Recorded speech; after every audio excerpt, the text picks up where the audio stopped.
नमस्कार दोस्तों, आशा करता हूँ आप सब ठीक होंगे, स्वस्थ होंगे, मस्त होंगे। देखो भई, आज की इस क्लास में हम रंगभूमि सीरीज का प्रैक्टिस सेट 20 डिस्कस करेंगे।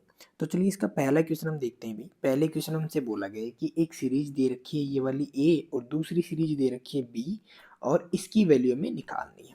तो देखो भाई, जो ए हमें सीरीज दे रखी है वो है ए बराबर 1/1/4 प्लस 1/2 × 5 प्लस इस तरीके से कहाँ तक जा रही है 1/100 × 103 तक।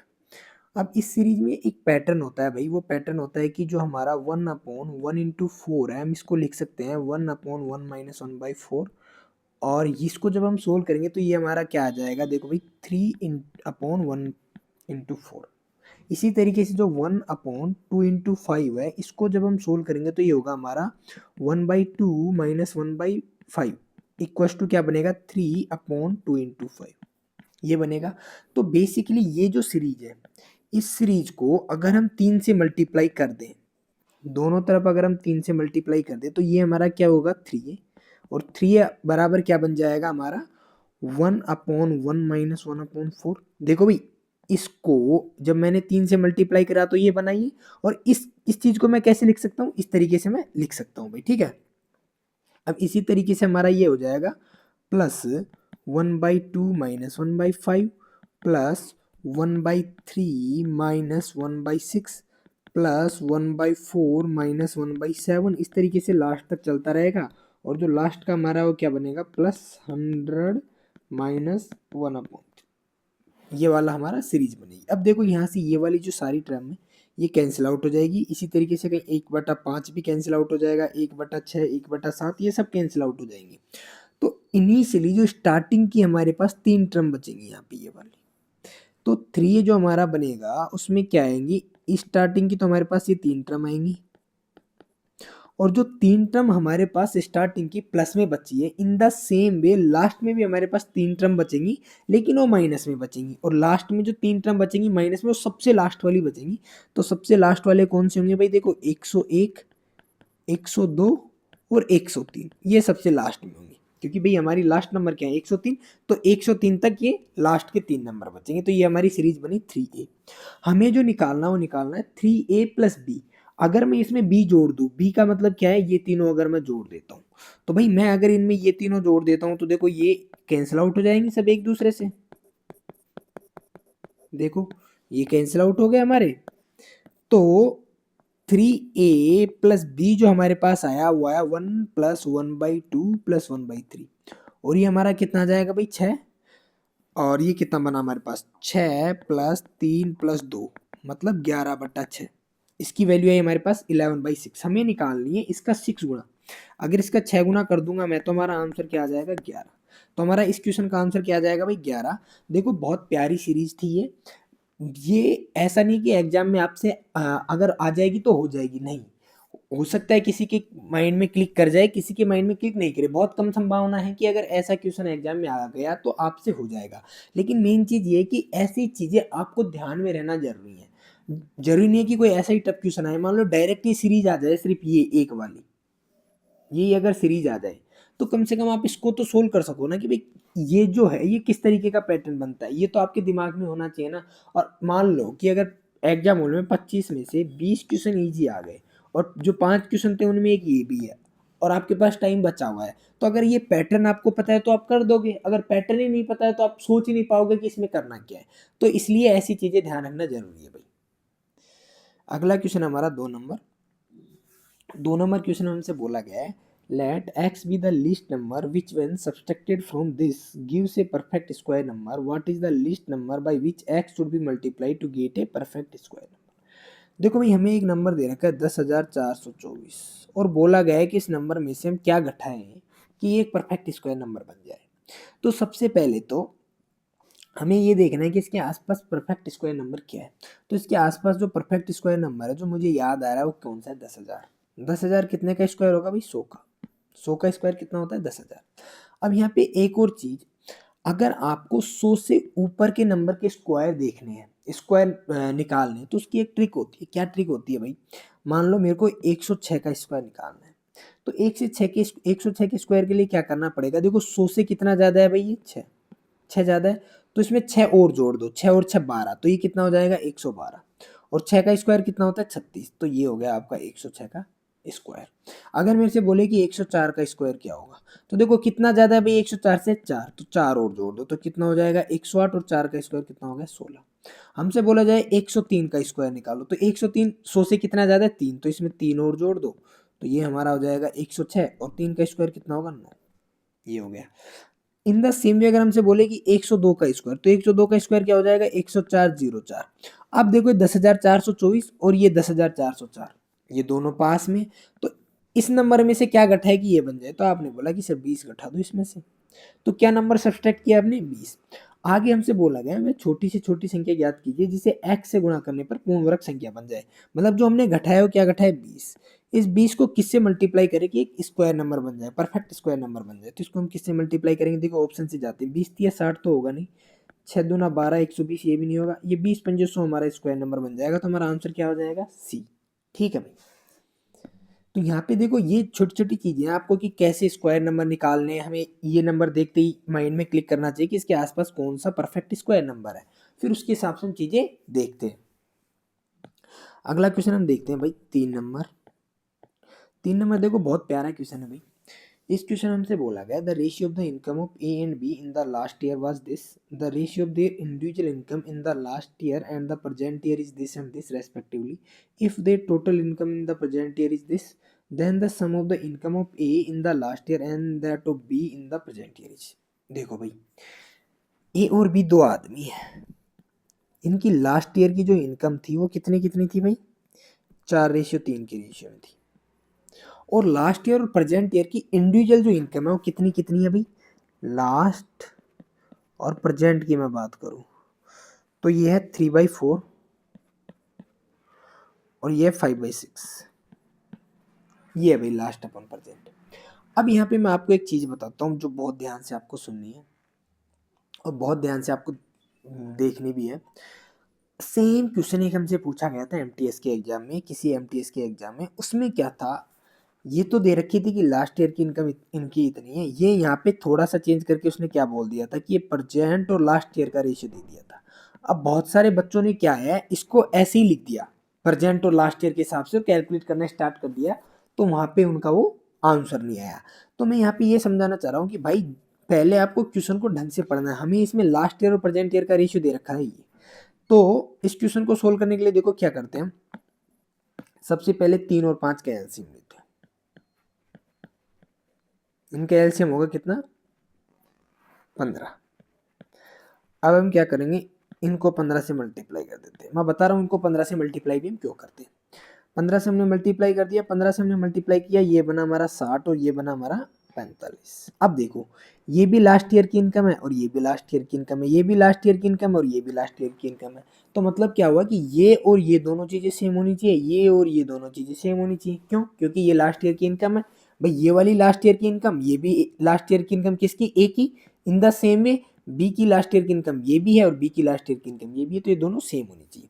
तो ये 60 है, इसको 60 बनाने के लिए 20 से मल्टीप्लाई कर दो, ये 45 है, इसको 45 बनाओ तो इसको 9 से मल्टीप्लाई करेंगे। ठीक है, अब यहाँ पे हमारे पास ए और बी की क्लियरली लास्ट और प्रेजेंट ईयर की इनकम आ गई, कितनी हुई 20 या 60, 20 चौक 80, 9 पंजे 45 और 9 छः 54, ये आ गई। अब हमसे क्या बोला गया है, यदि वर्तमान वर्ष में इनकी कुल आय इतनी है, प्रेजेंट में इन दोनों की कुल आय कितनी है 80 और 54, 80 और 54 कितनी होगी भाई 134, तो 134 की वैल्यू कितनी दे रखी है 24.12। हमें वैल्यू निकालनी है पिछले वर्ष में ए की, पिछले वर्ष में ए की, और वर्तमान वर्ष में बी की, और वर्तमान वर्ष में बी की, तो ये कितनी हो जाएगी भाई 114 की वैल्यू हमें निकालनी। ठीक है, तो देखो भाई 134 की वैल्यू दे रखी है, 114 की वैल्यू हमें निकालनी। अगर आप देखोगे तो 114 का कितना 134 का कितना गुना होगा लगभग, देखो 134 का 10 गुना कितना होगा 1340, और 134 का 20 गुना कितना होगा 2680, और ये होगा 18 गुना, क्यों होगा 18 गुना, देखो यूनिट डिजिट 2 है 8 चौक 32। ठीक है, तो ये 18 गुना है तो मतलब ये भी 18 गुना हो जाएगा, 18 गुना होगा 8 चौक 32, यूनिट डिजिट इसका भी कितना आएगा 2, एक ही ऑप्शन है जिसका यूनिट डिजिट 2 है 20.52। तो हम सीधा सीधा इसको ऐसे भी कर सकते हैं, मतलब बिना कुछ ज़्यादा कैलकुलेशन किए हुए।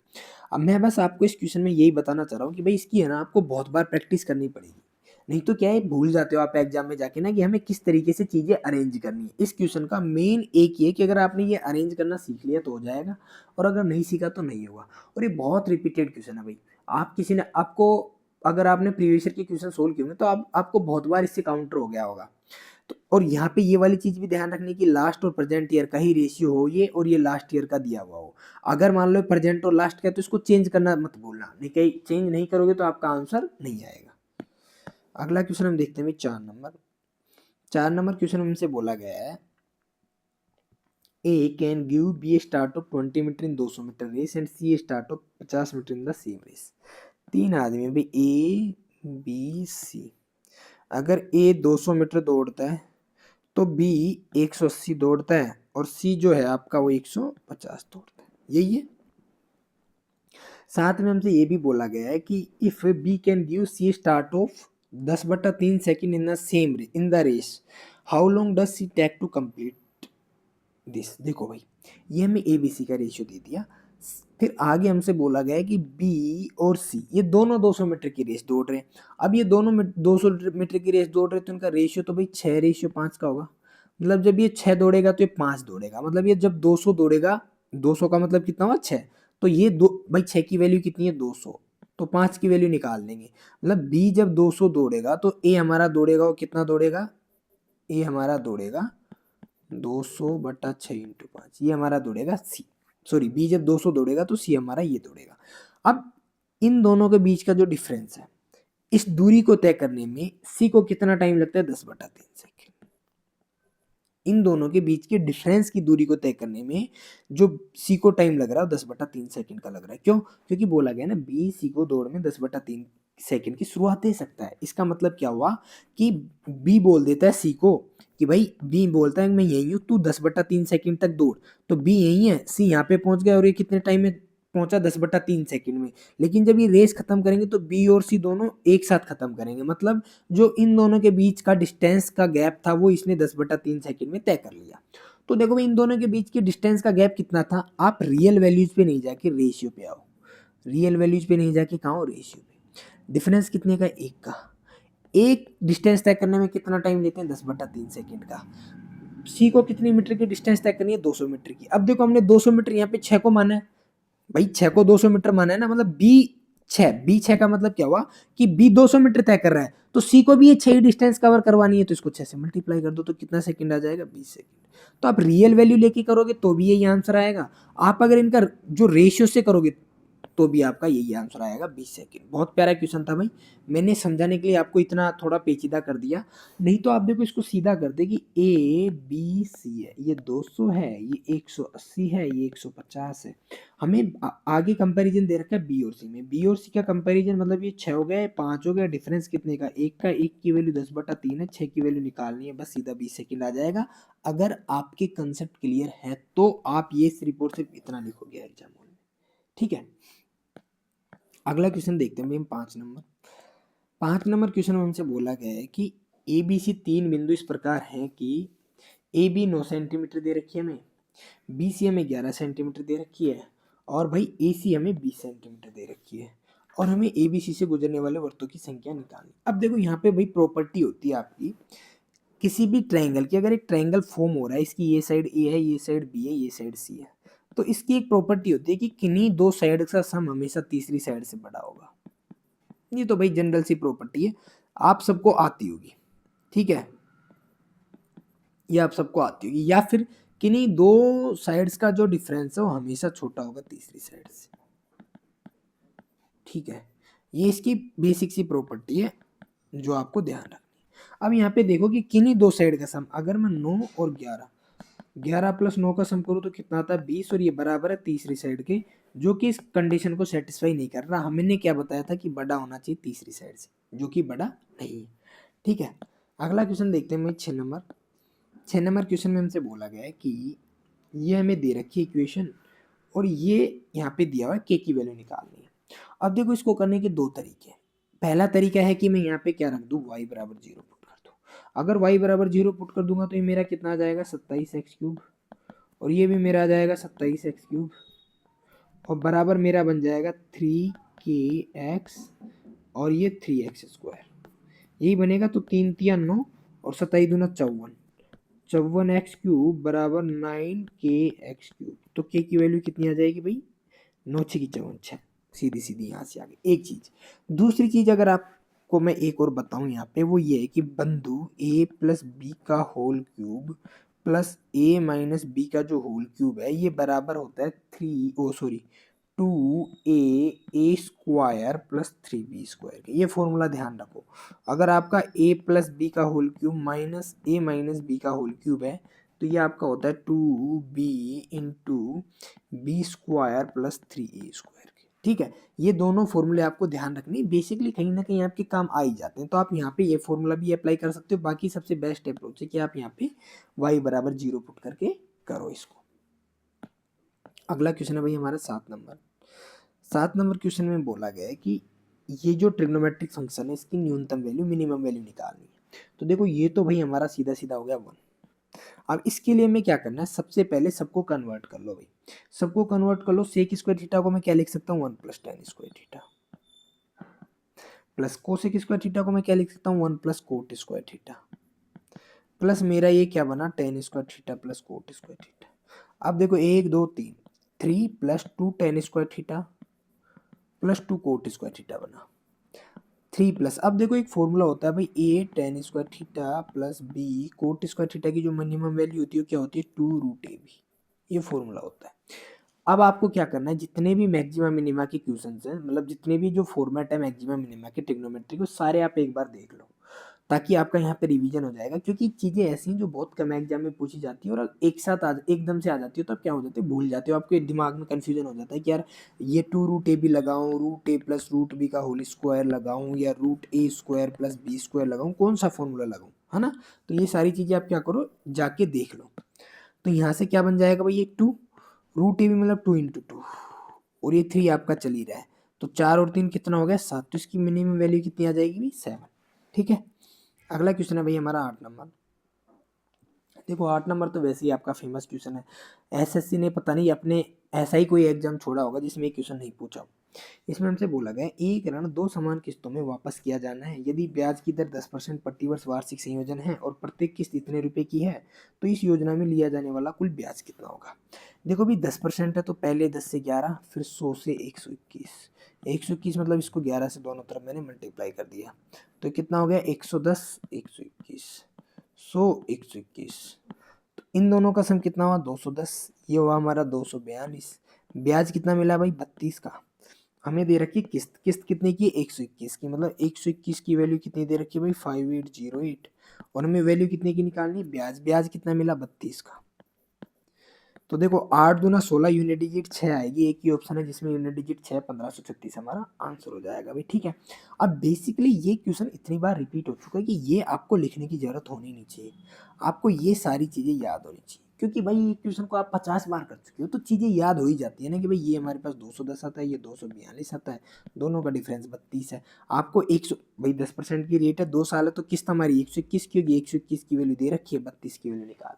क्योंकि ये अगर आप लिख रहे हो इसका मतलब है कि आपकी प्रैक्टिस बहुत कम है और एग्जाम हॉल में यही सारी चीजें हैं जो आपका टाइम सेव करती है। वहाँ पे कोई स्पेशल ऐसा कोई रोबोट या वैसी कुछ चीज़ नहीं आती है जहाँ से आपका टाइम सेव हो जाएगा। ये छोटी छोटी चीज़ें जो यहाँ पे आपको याद है यही आपका टाइम सेव करती है। अगला क्वेश्चन है भाई 9 नंबर।